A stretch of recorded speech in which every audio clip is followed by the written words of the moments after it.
हर एक यस जो तुम दूसरों को बोलते हो वो असल में एक नो होता है जो तुम खुद को बोलते हो। तुम खुद ही देख लो कितनी बार तुमने लोगों को अच्छा फील करवाने के लिए यस बोल दिया और खुद की खुशी को सेक्रीफाइस कर दिया। सोचो इस बारे में। अब मैं तुम्हें 3 रीजंस देता हूँ कि क्यों तुम्हें लोगों को नो बोलना शुरू करना चाहिए। पहला रीजन, यस बोलने से तुम्हारा कंट्रोल चला जाता है। हर बार जब तुम बिना सोचे समझे किसी को यस बोल देते हो तो तुम तुम्हारी एनर्जी उनके हाथ में दे देते हो और तुम्हारे पास कुछ नहीं बचता। जस्ट टू मेंटेन रिलेशनशिप कि यार नो बोलूंगा तो उसको बुरा लग जाएगा, तुम खुद की खुशी को मार देते हो। पहला रीजन तो ये है। दूसरा रीजन ये है कि जो भी सक्सेसफुल लोग होते हैं वो अपने टाइम के बादशाह होते हैं। उन्हें पता है कि किसको मेरा टाइम देना है, किसको नहीं। अब जैसे तुम बिल गेट्स को देख लो, इलन मस्क को देख लो, विराट कोहली, जितने भी सक्सेसफुल लोग हैं, सब लोग अपने टाइम को बहुत अच्छे से यूज़ करते हैं।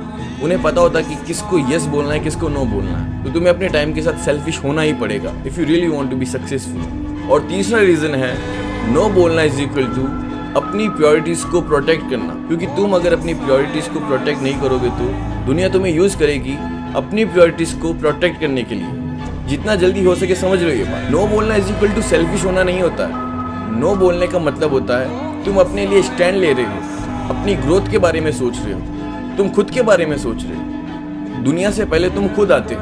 अब बहुत सारे लोग होते हैं जो नो नहीं बोल पाते, तो उनको एक बहुत ईजी पाथवे दिखा देता हूँ। फर्स्ट वन इज अपनी टॉप 3 प्रायोरिटीज को कहीं पर लिख दो, पेपर पर अभी लिख दो, हाथों हाथ। जैसे हो सकता है हेल्थ, करियर, मनी, जो भी तुम्हारी हो सकती है। अब जब भी कोई तुम्हें रिक्वेस्ट करे कि प्लीज इस चीज के लिए यस बोल दो, देन हाथों हाथ खुद से एक क्वेश्चन पूछो कि ये चीज मेरी 3 प्रायोरिटी से मैच हो रही है, नहीं हो रही है। अगर हो रही है तो ठीक है, नहीं हो रही तो जस्ट से नो और वहां से कट लो। दूसरा, डिले रिस्पॉन्स को प्रैक्टिस करना शुरू करो। जब भी कोई तुमसे तुम्हारा टाइम मांगे या तुमसे यस बोलवाना चाहे, तुम उसको यही बोलो कि मैं सोच कर बताता हूँ। इस फ्रेज को याद कर लो अपने माइंड में। कोई तुमसे पैसे उधार मांग रहा है, तुम नो नहीं बोल पा रहे हो, तो बस यही बोलो कि मैं सोच कर बताता हूँ। तुम अपने काम में बिजी हो, तुम्हें कुछ काम करना है, लेकिन तुम्हें दोस्त बोल रहे हैं कि चलते हैं बाहर घूमने के लिए, या फिर तुम्हारी गर्लफ्रेंड या बॉयफ्रेंड तुम्हें बोल रहा है कि I need to talk, but तुम किसी काम पर बिजी हो, मैं सोच कर बताता हूँ।